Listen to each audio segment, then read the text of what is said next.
तक उसका सहयोग बनेगा। हमारे से आज मध्य प्रदेश किसानों के बारे में क्या सोचते हैं। मध्य प्रदेश में जैसे जैसे उपचुनाव के मतदान की तारीखें नजदीक आती जा रही हैं, वैसे वैसे भाजपा और कांग्रेस अपनी पूरी ताकत झोंकती जा रही हैं। आगर विधानसभा उपचुनाव की इसी कड़ी में मुख्यमंत्री शिवराज सिंह चौहान के पुत्र कार्तिकेय चौहान ने विधानसभा के बड़ौद में रोड शो कर भाजपा प्रत्याशी मनोज बंटी ऊंटवाल के पक्ष में सभा को संबोधित किया। यहाँ उन्होंने नगर के अंदर भ्रमण कर मतदाताओं से आशीर्वाद लिया। इस दौरान उन्होंने बड़ौद के चामुंडा माता मंदिर में दर्शन भी किए। इस मौके पर मुख्यमंत्री के पुत्र कार्तिकेय चौहान से खास बातचीत की हमारे एडिटर इन चीफ रामेश्वर योगी ने। नमस्कार, आगर लाइव देख रहे हैं, मैं आपके साथ रामेश्वर योगी। आज हमारे साथ मुख्यमंत्री के बेटे कार्तिकेय चौहान मौजूद है, हम उनसे बात करेंगे।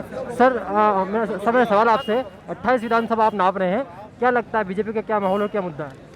28 की 28 सीटों पर भारतीय जनता पार्टी प्रचंड बहुमत जीत कराएगी, ऐसा मेरा पूरा विश्वास है। और केवल विश्वास नहीं, उन लाखों बेटियों की दुआ है, उन लाखों बुजुर्गों की दुआ है जो भारतीय जनता पार्टी को आने वाली विधानसभा में एक करारी जीत दिलाएगी। कल आपने एक भाषण दिया था कि कांग्रेस की ऋण माफी वाली बात आप बात कर रहे हैं, किसानों को आत्मनिर्भर बनाने की, इस पर क्या कहेंगे? हम चाहते हैं, हमने अवसर पैदा किए किसानों के लिए।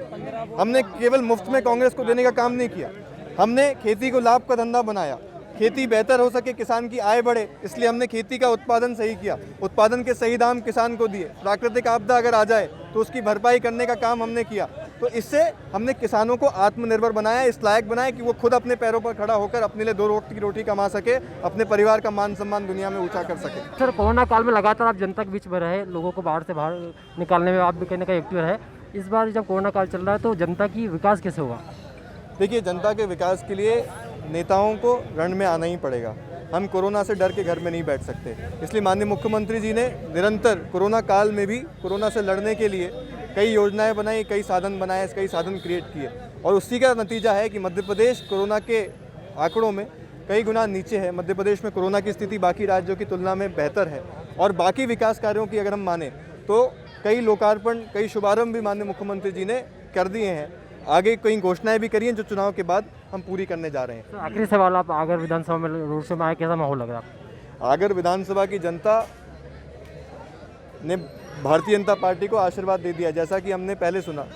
यहाँ की जनता ने आशीर्वाद दे ही दिया है। अब सवाल ये है कि कितने मतों से हम जीतते हैं यहाँ से। ठीक है सर, ये थे हमारे साथ कार्तिकेय चौहान, जो लगातार इन्होंने इनसे बात करी और हमसे बताया। तो आप लगातार बने रहिए आगर लाइव, देखते रहिए आगर। धन्यवाद।